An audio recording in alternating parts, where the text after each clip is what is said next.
இல்லாம இது மாறி இருக்கு. அங்க இருக்கக்கூடிய ரிலையன்ஸ் பெட்ரோல் பங்க் அங்க வந்து மொத்தம் 85 பங்க் இருக்கு பஞ்சாப்ல. அந்த பெட்ரோல் பங்க்ல போய் மக்கள் வந்து ஃபுல்லா கேப்சர் பண்ணிட்டாங்க. எந்த பெட்ரோல் பங்கையுமே வந்து செயல்பட விடல. ஃபுல்லா டிராக்டரை கொண்டு போய் நிப்பாட்டி வச்சிருக்காங்க. எல்லாருமே வந்து இருக்கக்கூடிய விவசாயிகள் மக்கள் எல்லாம் போய் அந்த ரிலையன்ஸ் பெட்ரோல் பங்கை கேப்சர் பண்ணிட்டாங்க. அங்க ஃபுல்லா உட்காந்து அங்க போராட்டங்கள் நடத்திட்டு இருக்காங்க. அந்த பங்குக்கு முன்னாடி மோடியோட உருவப்படத்தை எரிச்சு வந்து போராட்டங்கள் நடத்துறாங்க. அங்க இருக்கக்கூடிய அந்த பெட்ரோல் பங்க்ல வேலை செய்யக்கூடிய ஊழியர்கள் இந்த விவசாயிகளுக்கு ஆதரவா அவங்களும் வந்து பேனர் பிடிச்சு போர்டு பிடிச்சு நாங்க விவசாயிகளுக்கு வந்து சப்போர்ட் பண்றோம்னு சொல்லி அவங்களும் வந்து போராட்டத்தில் இறங்கியிருக்காங்க. அதே மாதிரி வந்துட்டு ஜியோ சிம் கார்டை வந்து எரிச்சு வந்து போராட்டம் பண்றாங்க. அம்பானியோட ஜியோ சிம் கார்டை எரிச்சு போராட்டங்கள் பண்றாங்க. ஜியோ டவரை போய் வந்து கவுத்து விடுறாங்க. எங்களுக்கு தேவை கிடையாது, கார்பரேட்டுகளுக்கு எதிராக இருக்கும்னு சொல்லிட்டு. அதுக்கப்புறம் வந்து ஜியோ அடுத்து வந்து அம்பானி இன்னொரு விஷயத்துல வந்து கால் பதிச்சிருக்கிறது வந்து ரீட்டைல் பிசினஸ். அங்க வந்து Reliance super store, Reliance smart இது மாதிரியான சூப்பர் ஸ்டோர் எல்லா கடைகளுக்கு முன்னாடி போய் விவசாயிகள் வந்து மோடியோட உருவப்படத்தை எரிச்சும் அந்த சூப்பர் ஸ்டோர் எல்லாம் கேப்சர் பண்ணி வந்து போராட்டங்கள் நடத்திட்டு இருக்காங்க. அதே மாதிரி அதானிக்கு எதிரான போராட்டங்களையும் வந்து முன்னெடுக்கிறாங்க. அங்க வந்து அதானி அக்ரி லாஜிஸ்டிக்ஸ் சொல்லி விவசாய பொருட்களை கொள்முதல் செஞ்சு வர்த்தகம் செய்யக்கூடிய தொழில் வந்து அதானி வந்து பார்த்துட்டு இருக்காரு. அந்த குடனை ஃபுல்லா வந்து மக்கள் கேப்சர் பண்ணி அங்க முன்னாடி வந்து போய் போராட்டம் பண்றாங்க.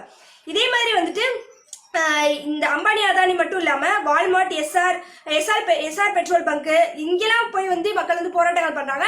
கார்பரேட்டோட பொருட்களை வந்து புறக்கணிக்கணும் அப்படின்னு சொல்லி மிகப்பெரிய அளவுல வந்து அங்க வந்து குரல் வந்து எழுந்துட்டு இருக்கு. அதே மாதிரி டோல்கேட் எல்லாத்தையும் வந்து கேப்சர் பண்ணிட்டாங்க. அங்க இருக்கக்கூடிய எல்லா டோல்கேட்டையும் கேப்சர் பண்ணி அங்க போய் வந்து போராட்டங்கள் பண்றாங்க. மோடி அரசாங்கத்திற்கு எதிரான கோபமா மட்டும் இல்லாம கார்பரேட்டுகளும் சேர்ந்தா நம்மள வந்து கொள்ளையடிக்கிறாங்க, மோடி அரசாங்கம் அதுக்கு தான் சப்போர்ட் பண்றாங்கன்னு சொல்லிட்டு மோடி, அம்பானி, அதானி 3 பேரோட உருவத்தையும் படத்தையும் ஒன்னா வச்சு வந்து சேர்த்து வந்து எரிக்கிறாங்க. இந்த மக்கள் போராட்டங்களை ஊடகங்கள் வந்து மிகப்பெரிய அளவுல வந்து மூடி மறைக்கிறாங்க. இந்த விஷயங்கள் எதுவுமே வந்து நமக்கு வெளியே வர மாட்டேங்குது. அங்க வந்து பகத்சிங்ல வந்து எப்படி சுதந்திர போராட்ட காலத்துல வந்து ஒரு எழுச்சி, ஒரு புரட்சி உருவாச்சோ அதே மாதிரி ஒரு புரட்சி வந்து அங்க நடந்துட்டு இருக்கு. ஆனா இந்த விஷயங்களை வந்து ஊடகங்கள் வந்து மூடி மறைக்கிறாங்க. மக்களோட இந்த போராட்டங்கள்னால, இந்த அரசியல் எழுச்சினால அங்க வந்து என்ன உருவாயிருக்கு அப்படின்னா, ஸ்டார்டிங்கே வந்துட்டு பிஜேபி கட்சியோட கூட்டணியில இருந்த அகாலிதள கட்சியோட எம்பி ஹர்சிம்ரத் கவுர்னு சொல்லிட்டு அவங்க வந்து அமைச்சர் பதவியில இருந்து வெளியில் வந்தாங்க. கூட்டணியில இருந்தே வெளியில் வந்துட்டாங்க. இப்ப அடுத்து வந்து அங்க இருக்கக்கூடிய பிஜேபி பொதுச் செயலாளர் மல்வந்தர் காங்னு சொல்லிட்டு அவர் வந்து இப்ப பொதுச் செயலாளர் பதவியில இருந்து ராஜினாமா பண்ணிட்டு வெளியில வந்துட்டாரு.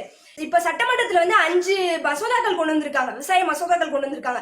மோடி அரசாங்கம் போட்டிருக்கக்கூடிய விவசாய மசோதா வந்து தூக்கி எரிகிற மாதிரியான சட்டங்கள், அங்க இருக்கக்கூடிய பஞ்சாப் விவசாயிகளோட நலனை பாதுகாக்கிற மாதிரியான சட்டங்களை வந்து பஞ்சாப் சட்டமன்றத்துல நிறைவேற்ற வேண்டிய ஒரு கட்டாயத்துக்கு வந்து அங்க வந்து உருவாகி அங்க வந்து இப்ப 5 சட்டங்கள் வந்து போட்டிருக்காங்க.